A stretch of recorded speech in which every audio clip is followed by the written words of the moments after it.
జీవపు మాటలు సజీవపు మాటలు నీ బ్రతుకును మార్చి దేవుని మాటలు.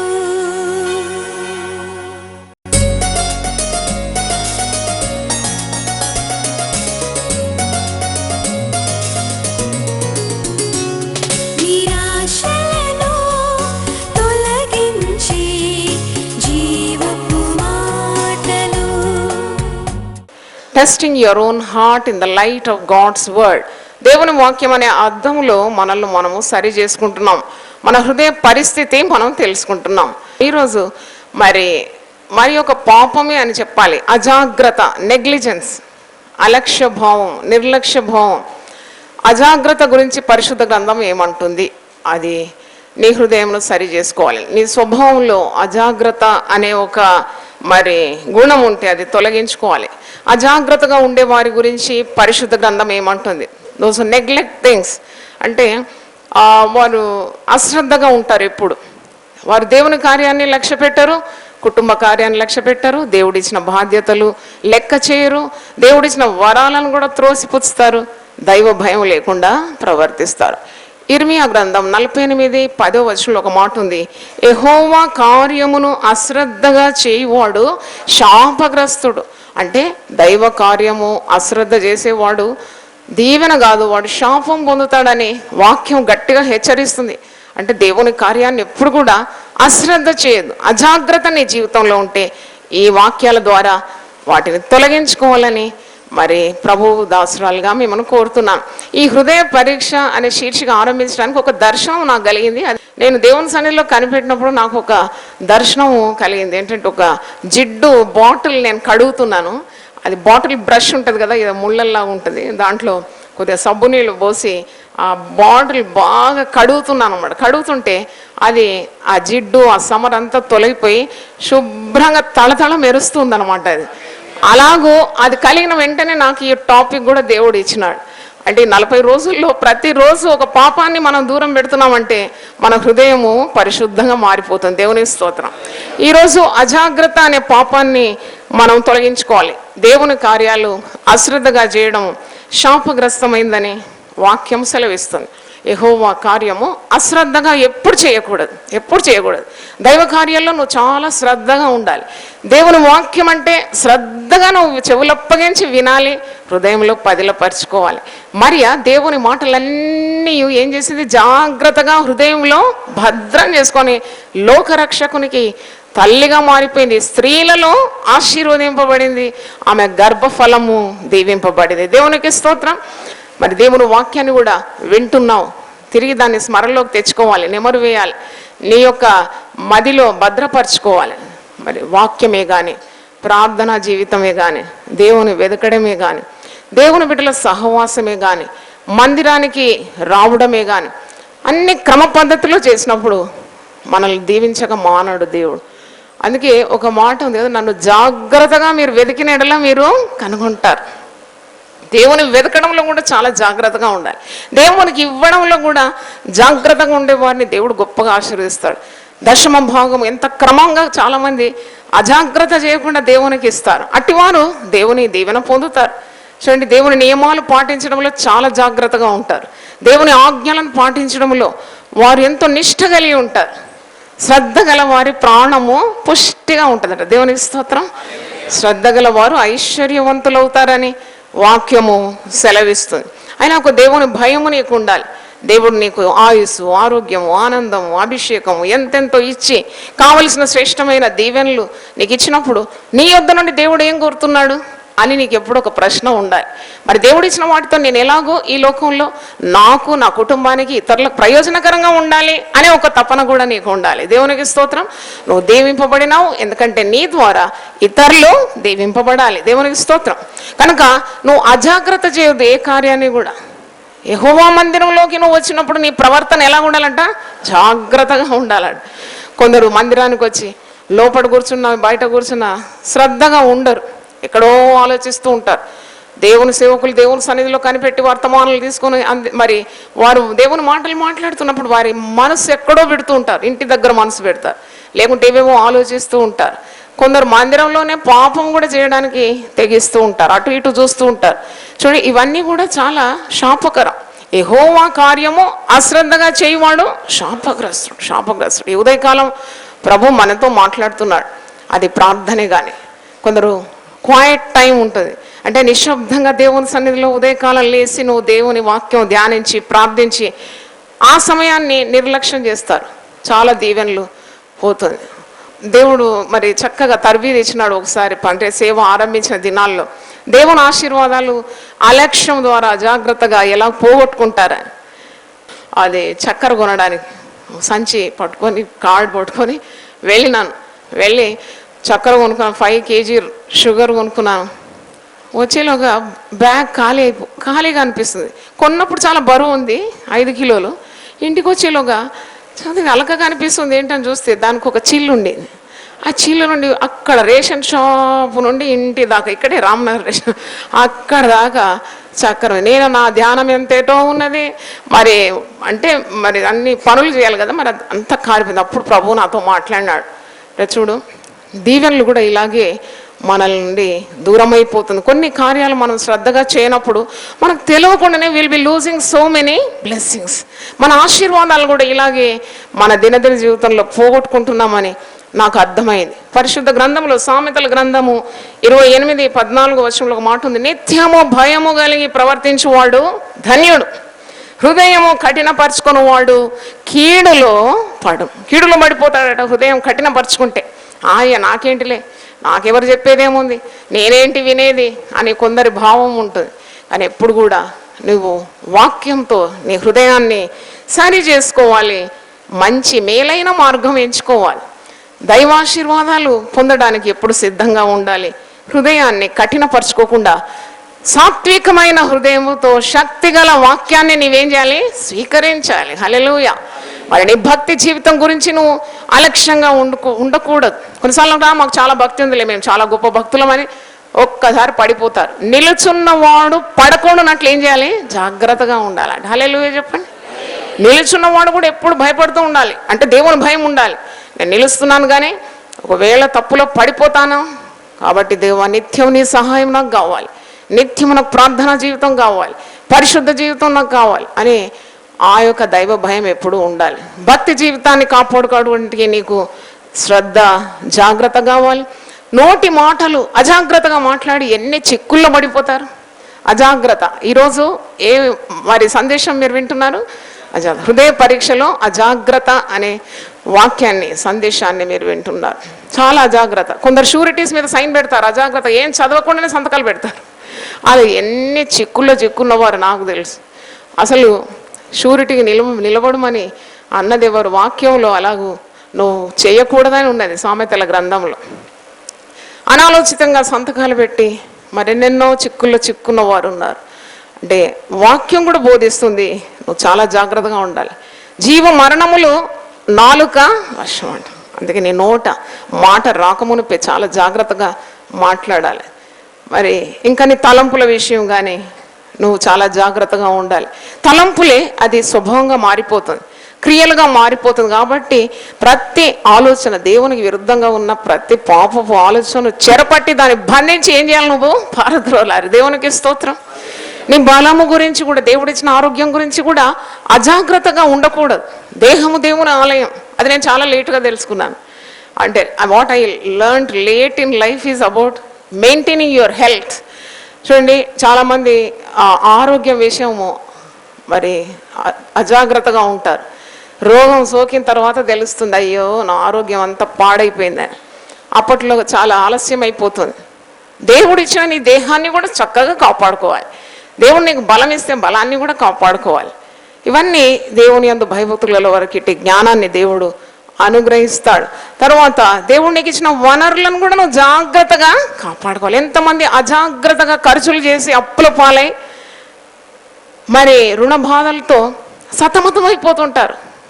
వడ్డీ, చక్రవడ్డీ కట్టలేకుండా ఇక ఆత్మహత్య శరణమని ఎంతోమంది జీవితాలు కూడా అలాగూ నాశనం అయిపోతుంది. పరిశుద్ధ గ్రంథం ఎంత జ్ఞానాన్ని మనకిస్తుంది. యెహోవా యందు భయభక్తులు కలిగి ఉండుట జ్ఞానమునకు మూలం. జ్ఞానం కావాలంటే అడుగు పొందుకోమంటున్నాడు, ధారాళంగా ఇస్తానంటున్నాడు. శ్రేష్టమైన జ్ఞానము దేవుని యొద్ద నుండి వస్తుందన్నాడు. సంపూర్ణమైన ప్రతి వరము ఆయన యొద్ద నుండే వస్తుంది. కాబట్టి ఆయనను అడగాలి.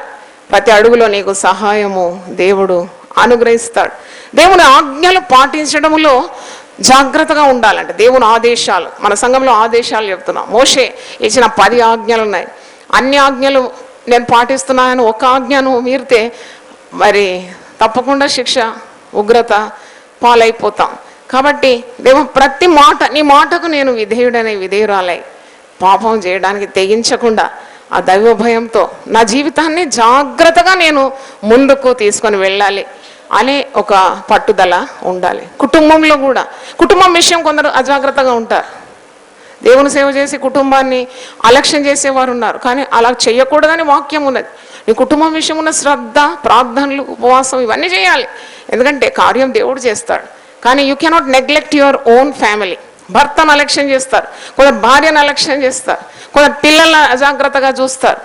వీటన్నిటికీ తగిన చేదు ఫలాన్ని తర్వాత అనుభవిస్తారు జీవితంలో. కాబట్టి దేవునికి ఇచ్చినవన్నిటిని గురించి కూడా చాలా ఎలా ఉండాలి? జాగ్రత్తగా ఉండాలి. దేవునికి స్తోత్రం. చాలా జాగ్రత్తగా ఉండాలి.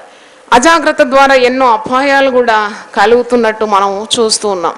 పౌలు భక్తుడు తిమోతికి రాస్తున్నాడు, నీలో ఉన్న వరాన్ని నీవు అలక్ష్యము చేయదు. దేవుడు నీకు ఇచ్చిన వరాలు ఉంటాయి, కొన్ని తలాంతులు ఉంటాయి, కొన్ని సామర్థ్యం ఉంటాయి. అది నువ్వు దాన్ని కప్పి పెట్టకూడదు, దాన్ని వాడాలి. ప్రభు దగ్గర దేవుని శక్తి పొందుకొని, పరిశుద్ధాత్మ శక్తిని పొందుకొని దాన్ని వాడాలి. అది వాడకుంటే తుప్పు పట్టిపోతుంది. మరి తలాంతుల గురించి ఉపమానం యేసుప్రభు చెప్పినప్పుడు, ఒక దాసుడు ఇచ్చిన తలాంతును ఎక్కడ పెట్టినాడు? భూమిలో పాతి పెట్టినాడు. అటు దాసుని యజమానుడు వచ్చినప్పుడు అంటాడు, సోమరివైనా చెడ్డ దాసుడా, నీకు ఇచ్చిన దాన్ని నువ్వు ఇలా పాతి పెట్టినావు, దాంట్లో నువ్వు దాన్ని పెంచలేదు, కాబట్టి నువ్వు నరకంలో పడవేయబడాలి, చీకటిలో పడవేయబడాలి, అక్కడ ఏడుపునో పళ్ళు కొరకడం ఉంటుంది. దేవుడు మనకిచ్చిన వరాలు కానీ, తలాంతులు కానీ, సామర్థ్యం కానీ ఏది ఇచ్చినా ప్రభు కృప ద్వారా, శక్తి ద్వారా, ప్రభు సహాయం ద్వారా అనేకులకు దీవెనకరంగా దాన్ని వాడడానికి ఎప్పుడు కూడా వెనుకాడకూడదు. నీలో ఉన్న వరమును నువ్వు అలక్ష్యము చేయ. నీకు ప్రార్థించే వరం ఉందా? వాడుకో. వాక్యము చెప్పే వరం ఉందా? దేవుని సహాయం అడుగు, నలుగురికి వాక్యం చెప్పు. మరి పాటలు పాడే వరం ఉందా? తప్పకుండా పాడుతూ ఉండాలి. దేవుడు రోగుల కొరకు కొందరు ప్రార్థన చేసే వరం ఉంటుంది.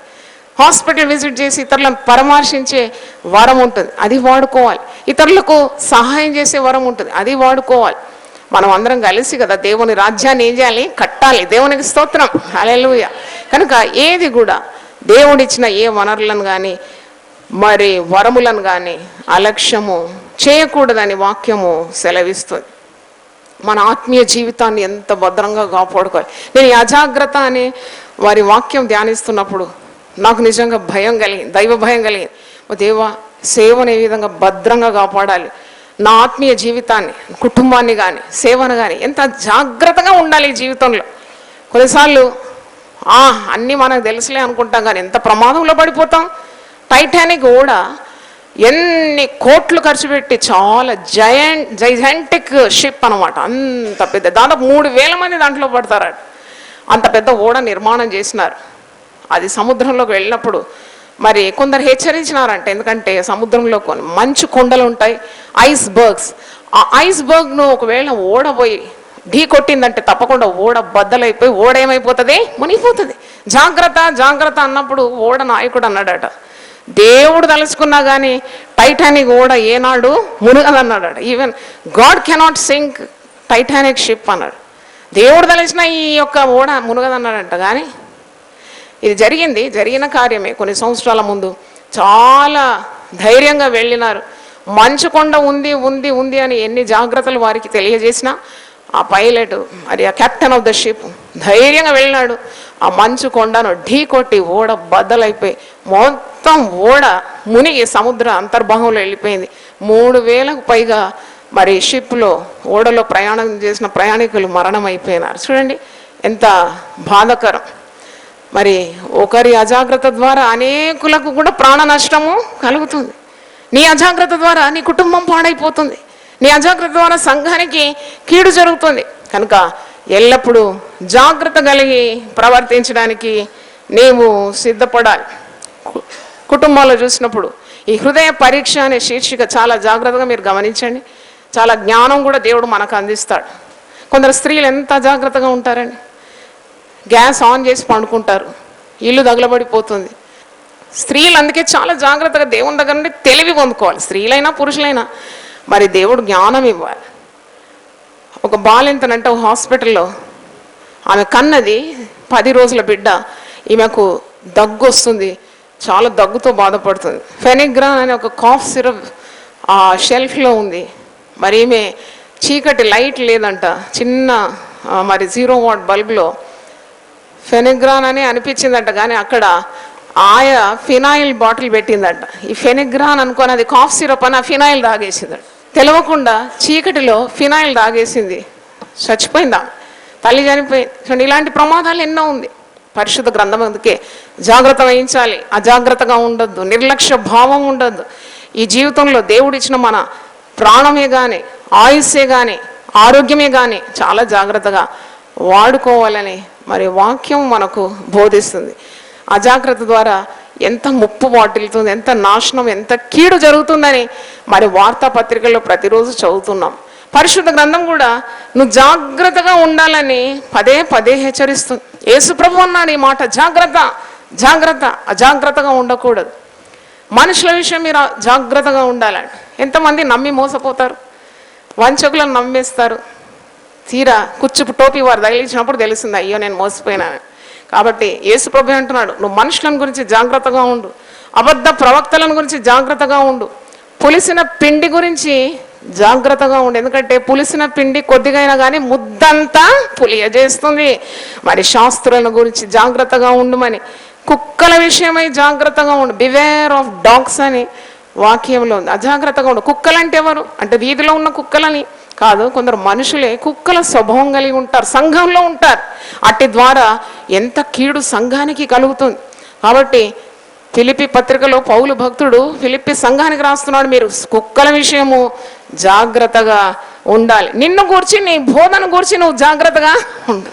అంటే చాలాసార్లు బోధించి పాటించరు కాబట్టి అట్టి వారికి రెట్టింపు శిక్ష కలుగుతుంది. కాబట్టి ఎప్పుడైనా బోధకులు కూడా తమ బోధ గురించి, తమ ప్రవర్తన గురించి, జీవితం గురించి జాగ్రత్తగా ఉండాలి.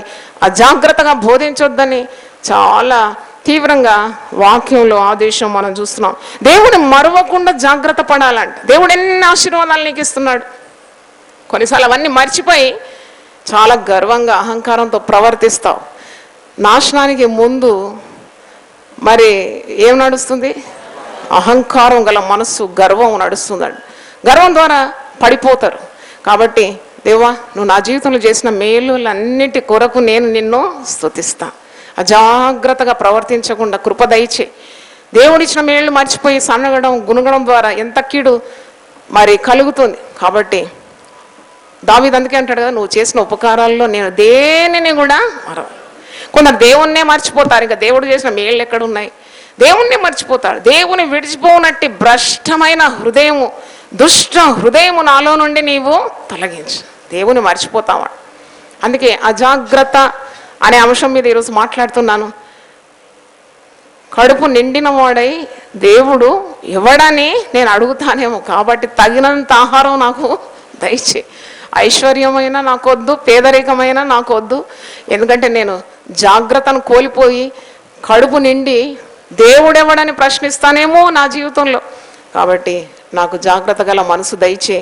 దేవుని విడిచిపోనట్టి భ్రష్టమైన దుష్టమైన హృదయం నాలో నుండి తొలగించు అని ప్రార్థన చేయాలండి. ఏ విధమైన లోభము నాకు చోటు ఇవ్వకుండా నీ హృదయాన్ని జాగ్రత్తగా పెట్టుకోవాలండి. కొన్నిసార్లు మనం ఏం చేసి ఈ లోకంలో ఉన్నాం కదా, పాప ప్రపంచంలో ఉన్నాం. మెల్లగా ధనాశ మన హృదయంలోకి ప్రవేశిస్తుంది.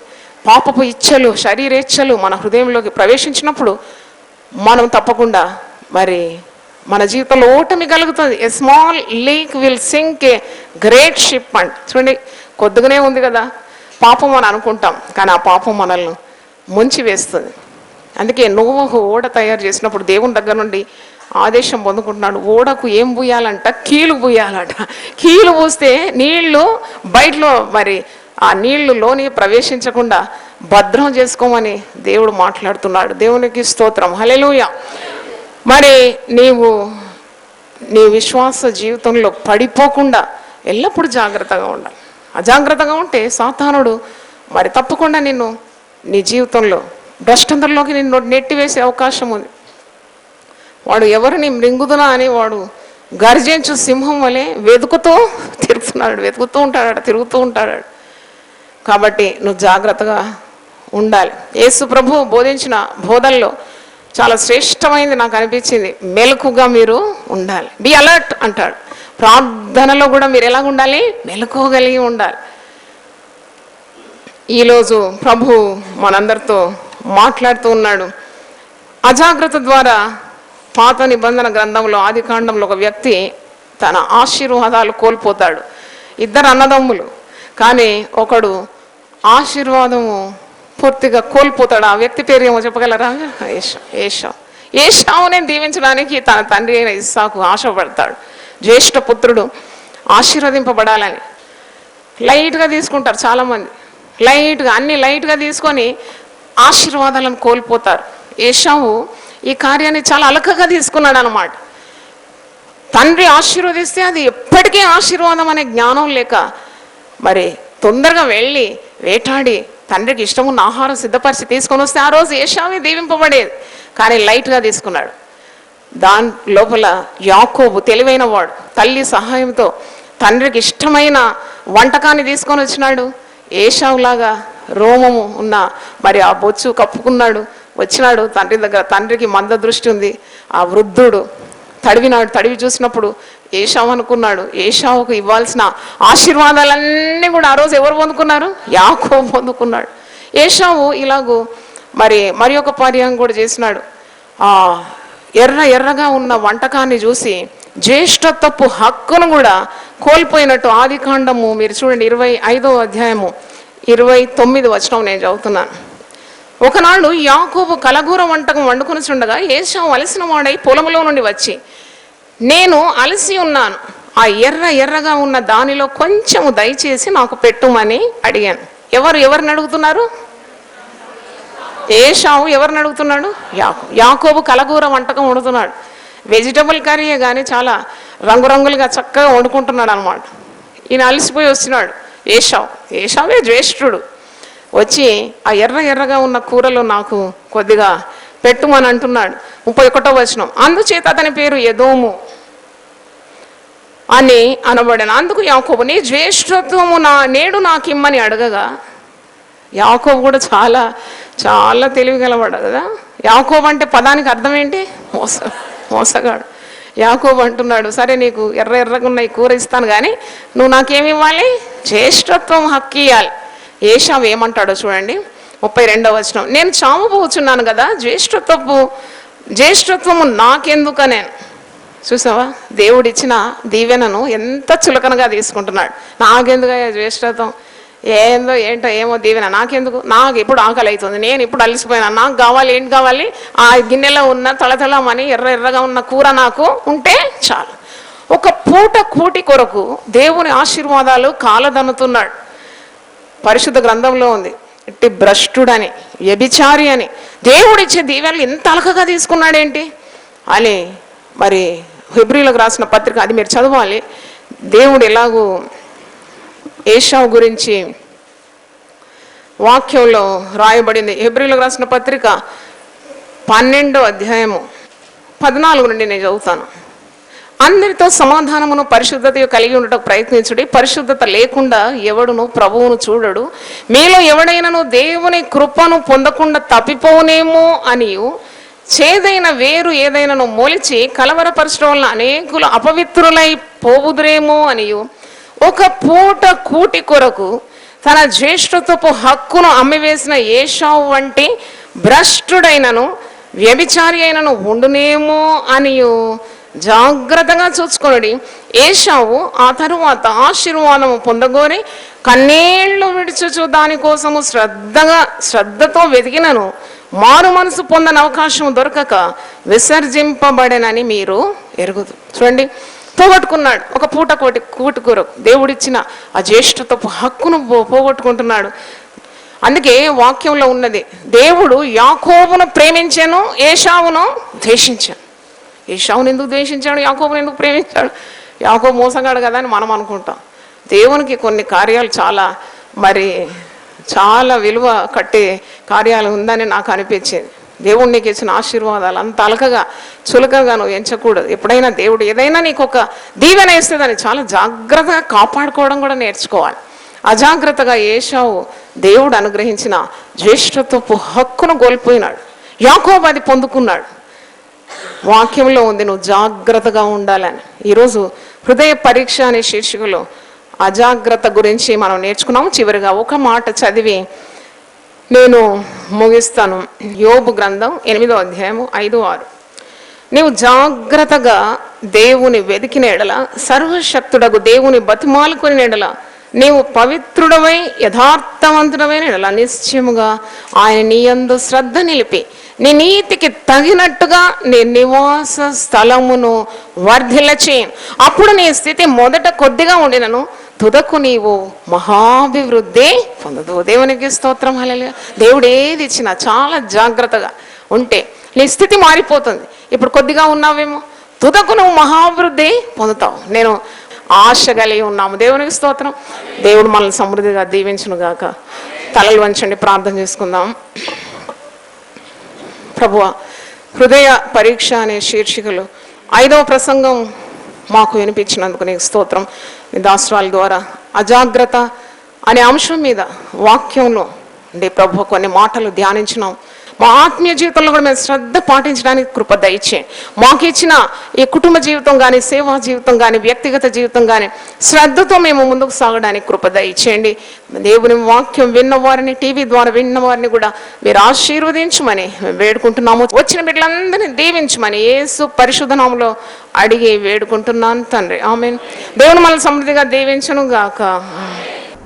Sister Joy Cherian, united people's fellowship, house number 1-9-52 by E/3, Ramnagar, Hyderabad 5,20,000.